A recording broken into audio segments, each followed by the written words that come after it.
Hello everyone, myself Daneshwari Nula, and as I had said you that I'll be looking after with this particular course called Auto Software Engineering. So as we already come across with our last class with a recap, we'll come across to know that software engineering is all about a study regarding principles and activities which are involved in building up of large software systems there. Okay, so then even we had come across with our last class regarding we'd come across to know some terms like it can be software engineering, system engineering, how system engineering is different from software engineering. Then some software ethics we had come across to know. So we had come across with all these set of things, okay, as a brief study there. Then we had come across with I had said you regarding this course outcomes. Then what's your module outcome there? Okay, let us come across with this second chapter called as software processes. In this particular chapter, we are coming across to know with two important things here. One is called out as software process models, and the second one is called out as process activities. So with respect to the software process, so firstly before going across with software process model, let us come across to know the term called out as software process there. Any structured set of activities required to develop a particular software system is called out as a software process. There are many different software processes, but all of them have to undergo the following four respective steps into it.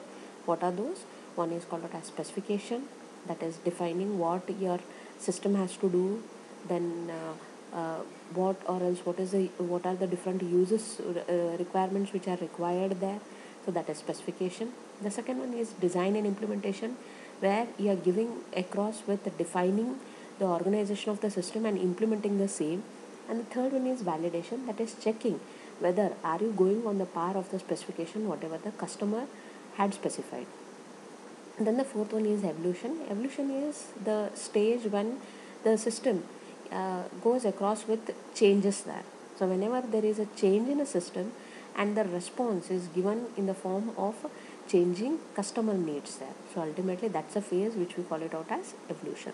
So ultimately, if at all I want to describe it definitively, so it says a software process model is an abstract representation of a process. It presents a description of a process from some particular perspective there. Okay, from everybody's perspective, there happens to be a different way of representation there. Okay, this is regarding software process. So similarly, we are coming across with software process descriptions. Whenever it comes across with discussion of that particular process there, so there are whenever we describe and discuss processes, we usually talk about the activities in these processes, such as specifying a data model, else designing a user interface, what kind of a user interface is the customer needed with, ordering up of these activities. These all leads towards your software process description. So ultimately a process description includes, okay, that can be the products which are the outcomes of the process activities. The second one is roles which reflect the responsibilities of the people involved in the process. Then the third one is pre and post conditions, which are statements that are true before and after a process activity has been enacted and or a product produced there.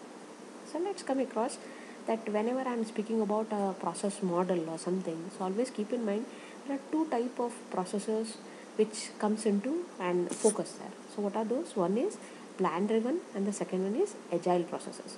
So what do you mean by plan driven? Plan driven is we are planning before we are constructing. Okay, so where the process activities are planned in advance and the progress is measured accordingly. Okay, so that is like for example you will be planning. Okay, so now if at all as soon as I'll be getting in vacation, so you'll make a plan before that.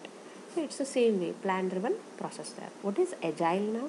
So agile is entirely different from plan driven. Agile says that as and how there is a requirement from an customer, the need from an customer changes, the plan goes across into an incremental way. So I can call a agile process as an incremental development. And in most of the practical processes, whatever we are coming across, so we come across with even there are cases wherein combination of both the things are being taken there, plan driven and agile approaches. Okay, I cannot call any software process as right or wrong. Okay, so this is one. So let's come across with now what are the models with respect to software process. There are actually three models into the process there. One is called out as a waterfall model. The second one happens to be incremental development.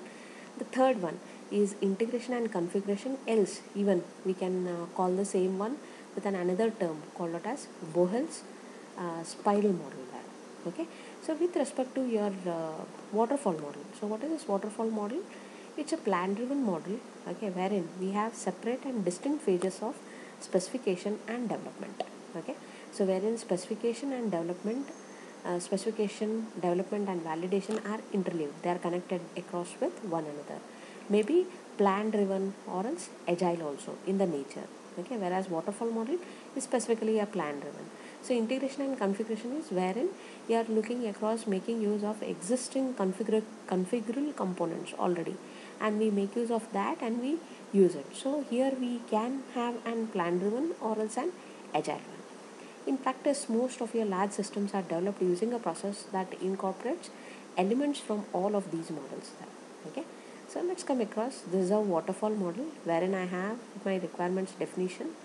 Okay, that is where I define the requirements there. Then comes the second stage, second very step, that is system and software design, what I'm going to design. Okay, so this is where I collect the customer requirements. This is where I design my system or software. Then comes is a phase wherein I implement and unit testing there. I do the implementation. Then the implementation is not done as a whole, so it is done in chunks there. So these chunks are being tested individually. That is called as unit testing. Then after that, I go with my next phase, that is integration and system testing. What do you mean by integration or system testing there? Integration is nothing but these chunks, whatever are available, I am grouping them together and I test it. So that is called out as integration testing there. Okay. Then comes what is system testing. System testing is when I have integrated all the chunks together, so I'll be checking it as a whole. So that is called out as system testing. Once these things are being done perfectly, the next one is operation and maintenance. Whether the system whatever you have built is operating accordingly or no. Okay. Then after that, there is a stage called out as maintenance. For a certain duration of time, you should maintain the respective system there. Okay. So once it's like a fall here. Okay, so just like a waterfall. So that's the name comes as waterfall model there. So one after the another. So once when you are completed with operation and maintenance, only then you can get back to these stages there. Okay. So the same thing here, it's been given. There are separate identical phases, as I said, your requirements, analysis and definition, system and software design, implementation, integration and system testing, operation and maintenance. The main drawback of waterfall model is it is very difficult of accommodating change here. Okay, so if at all I experience some change is required here, so I cannot go back to the previous phases there. I have to go further. Okay, after the process is underway. In principle, a phase has to be complete before moving on to the next phase there. Okay, this is one of the drawback there. The same thing comes across as problems with respect to your waterfall model. So it says that it has an inflexible partitioning. I cannot have an flexible partitioning with respect to waterfall model there of the project into distinct stages there, and it makes it difficult to respond to changing customer requirements there. As and how there are changes in the customer requirements, ultimately it becomes very difficult to have this flexible partitioning there. Therefore, this model is only appropriate when the requirements are well understood. When your requirements are well understood, then the changes will be fairly limited during the design process. Okay. Then the waterfall model is mostly used for large systems there, engineering projects where a system is developed at several sites there. Okay. In those circumstances, the plan-driven nature of the waterfall model helps coordinate the work. Okay. Then comes across is our second type of development, and that is incremental. So what is this incremental development? So here comes is you have an description with you, that's an outline description available with you. Okay. With this particular outline description, what are the activities which are undergone here? These are the concurrent activities which takes place. What are those? One is specification. Through specification I have development. Okay. So if any changes I want, I go back to my previous phase there. Okay. After development I have validation, whether I have done the things properly or not. Okay, if that is properly being done, then it goes across with these versions here. Okay, but if I go across with one loop of it, so it goes accordingly as outline, description, specification, development, validation. So whatever immediately which I'll be getting, I will call that as initial version. That's an initial version of the system whatever I have developed. After this initial version, I feel that it is somewhere, it's not meeting out with all the set of things there. I get back to my previous phase here. Again, I make the changes with either specification, development, or validation. Then again, I release that product. So, what are those? Those are called out as your intermediate versions. So, there is no single version here. You can expect more than one versions available in this particular phase called out as intermediate versions. Okay. After several intermediate versions, I come across with an conclusion that this is all with specification, development, and validation, which I can prove as a right one. So I will be releasing my end product, and that end product is called out as final version. Okay, so that's why we call this one as incremental development. Okay, sometimes there might be phases that when you are the next very stage, that is integration and configuration. So it says that any prior versions whatever you have developed here, okay, this might not be helpful in your present system or application what you are designing, but this might be helpful in some other application. So what you will do, you will borrow that version from here and start doing it into another one. Okay, you'll make use of that into a different process or as a different application there.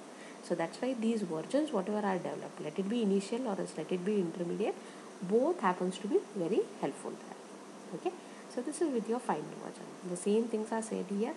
The cost of accommodating changing in the customer requirements is reduced here because you have many versions with you. So ultimately, before the final version is been released, it's been authorized, authenticated by the customer. Only then it has been released there. It is easier to get customer feedbacks there. As soon as I have an initial version with me, I can show it to the customer. I can ask them to give the feed, and then I can go to the next stage of intermediate versions there. Okay. So customers can even comment on the demonstrations of the software and see how much has been implemented there. Okay, more rapid deliveries and developments are expected here. Deployments are expected. So deployment is different, development is different. Deployment is you are giving your end product to the customer. Okay, customers are able to use and gain value from the software earlier than it is possible with the waterfall process there. Okay, so what problems can be faced here is the process is not visible. Absolutely, the process whatever is included here is not visible. Managers need regular deliveries to measure the progress. Okay, and system structure tends to degrade as new increments are added here. Okay, new increments are added unless time and money is spent on refactoring to improve the software. Regular change tends to corrupt its structure.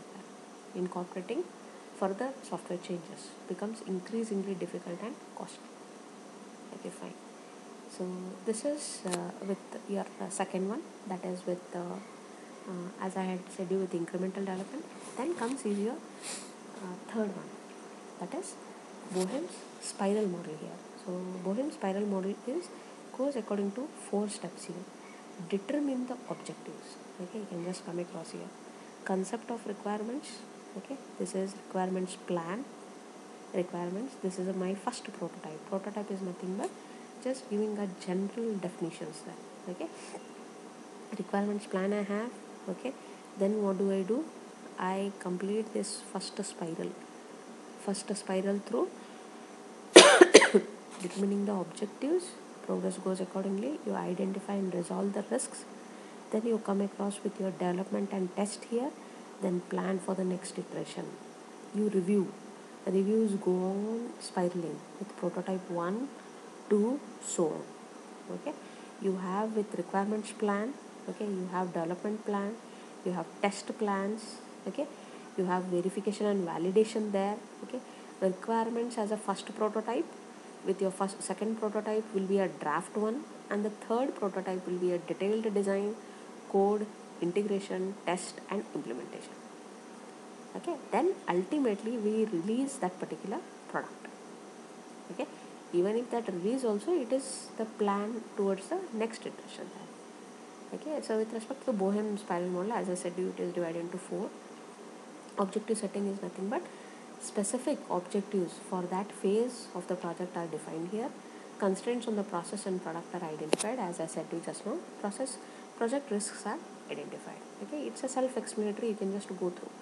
Risk assessment and reduction is done, so that every time a new prototype has been designed, so ultimately the risk assessment is done and it can be reduced also to a major extent there. Okay, then development and validation takes place. Okay, after risk valuation, we'll come across to know that a development model for the system is chosen. Okay, that is wherein we call it as a throwaway prototyping, may be the best development approach if user interface risks are dominant.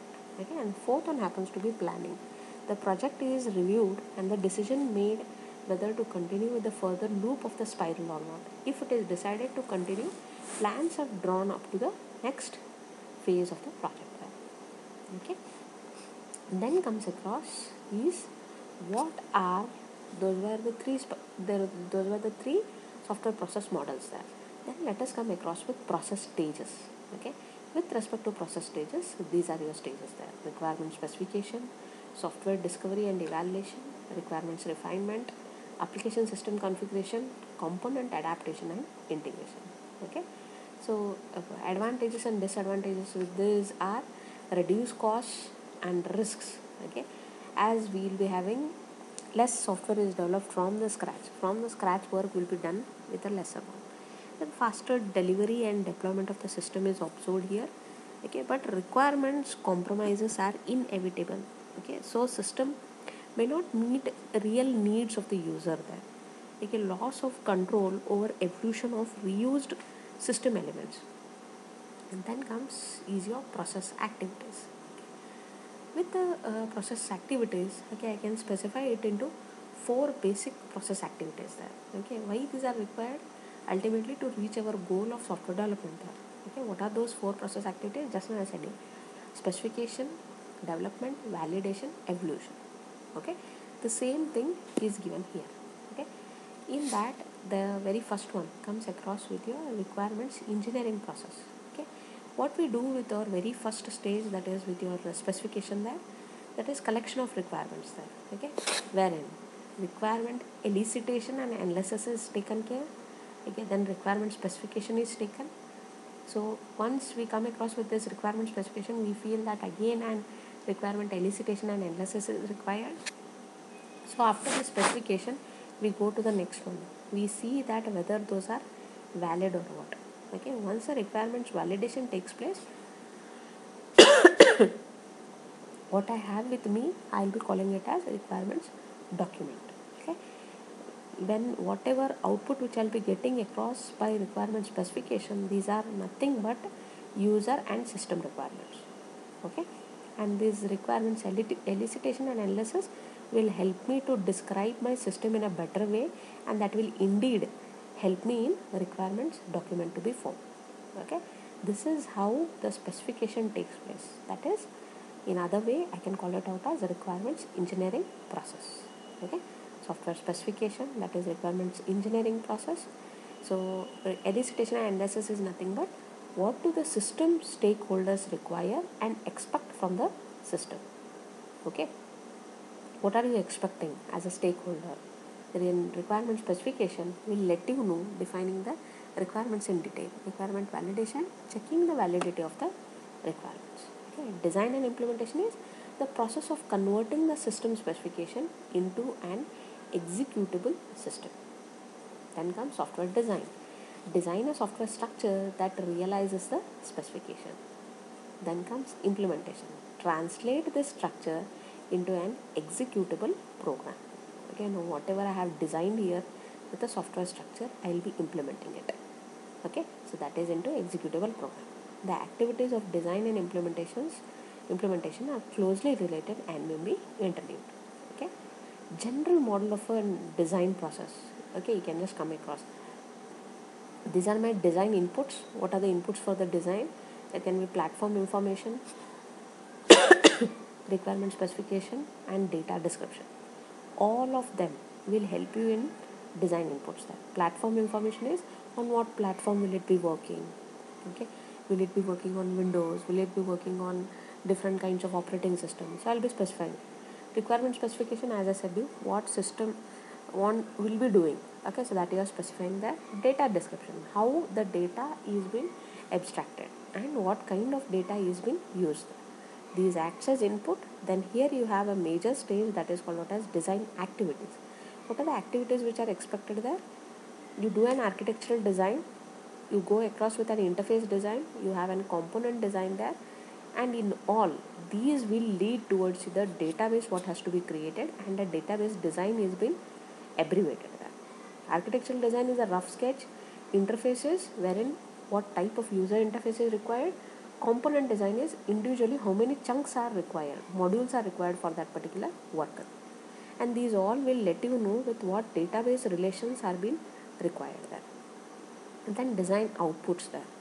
Design outputs are at the end of these things we will be coming across with a system architecture, a database specification, interface specification, component specification. Ultimately, I have my system architecture, I have my database specification, interface, and component. Okay, so these are all the things what can be expected in a design activities. The same is described here. Okay, if you want, you can just go through it. I'll just keep it for some 2 seconds so that it can be self-explanatory to you. The same things what I said just now is over here.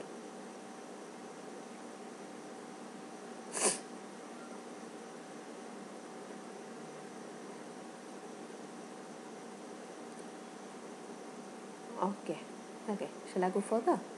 Okay, fine. Okay, then comes is your system implementation. What is this? Software is implemented either by developing a program or programs there. Okay, so ultimately system implementation wherein you choose a proper algorithm, you choose a proper data structure, and you go through with building up of that particular system so that you will be meeting out the customer requirements in the best way. Okay, programming is an individual activity with no standard process there. Debugging is the activity of finding program faults and correcting these faults. Okay, then comes software validation, wherein verification and validation is intended. Okay, so wherein it involves checking and reviewing the process whatever we have done. Okay, system testing involves executing the system with the test cases. Now, like for example, if I say write a program for a summation of two numbers or something, so a plus b is equals to c. So giving values for a and b and expected answer. Okay, so this is called out as a test case. Okay, such kind of test cases are used for the large programs whatever we are developing, and it is being executed, and this process is called out as system testing. Okay, testing is most commonly used verification and validation activity. Okay, stages of testing goes accordingly as component testing, system testing, acceptance testing. Component is individual components or modules are being tested, then an integration of all of them, I call it out as a system testing. Then after that I go across with an acceptance testing, that whether it can be acceptable or else no. If no, again go back to component testing. Okay, the same things are being given across here. You can just have a look over here. Okay, with the same testing phases in a plan driven software process there. Okay, we have come across already requirement specification, system specification, design, detailed design. Okay, for each of them you can just see that there happens to be a plan here. Your requirement specification and system specification will help you in designing acceptance testing plan. Okay, then comes system specification and system design will help you in system integration test plan. Okay, the system design and detailed design will help you in designing subsystem integration test plan. Okay, then with this detailed design I'll be having my modules which will be created, and under that how many units, how many chunks are to be created and tested there. Then comes a subsystem integration test, then system integration test, Then we have an acceptance test. Then lastly, the service, whatever has to be given out. Okay. Software evolution, as I had I hope so everyone has got across with this V model there. Yes, I believe that there are so many respective block diagrams there, but indeed there is no other alternative option, but you have to remember them. Okay, you have to remember them, else what you do is you just get to know what is this V model is. Verification and validation, so ultimately all related to testing comes here. Okay, these are your usual stages which will be crossing one after the another. Okay, so software evolution, as I said, it is flexible and can change. Okay, so ultimately as requirements change through the changing business circumstances, ultimately the supports the business must also evolve and change that. Okay, so there can be so like this. Okay, directly we'll come across with this block diagram. It is more explanatory. You define the system requirements, you assess the existing system there, then you propose a system change, you modify the system, and whatever is there, that's your new system. When you modify the system, so there can be some changes what are required. Again, you define the system requirements. When you are assessing the existing system, you take the input from the existing system there. Okay, now this new system, whatever has been generated, that's a version 2 now, that acts as, in the next case, for the next particular version delivery, it happens to be your existing system at that time. So the input is expected here when you are assessing. Okay, this is all regarding your system evolution there. I hope so you guys have got across to know there are very two important sections which I have taught here. One is software process model, those three models there. Okay, for your recap I'm telling you, one is waterfall, the second one is incremental, and the third one happens to be Boehm's spiral model. Okay, then process activities, individually we have come across what is specification, what is development, what is validation, then comes what is evolution. Okay, I hope so you all have got across to know with this. Okay, expecting the same. Okay, thank you.